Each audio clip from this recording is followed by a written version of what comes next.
White North winter coat over your dog's head. Straighten it out in the front. Pull the Y-shaped belly panels between the front legs. Adhere the Velcro on one side. Adjust that.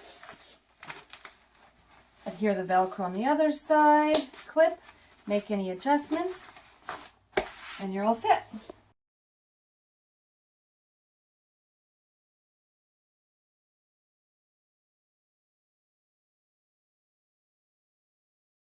You slip the rein slicker over your dog's head, pull it down in front, wrap the belly panel underneath, and fasten the Velcro, and then you can turn back the collar if you like.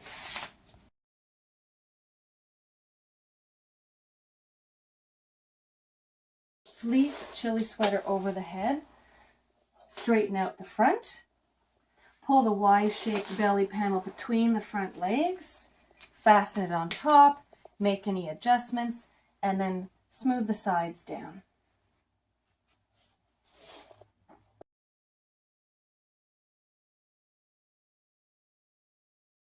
For your dog's head, tighten it underneath the chin, tighten it down at the base of the neck, and you're all set.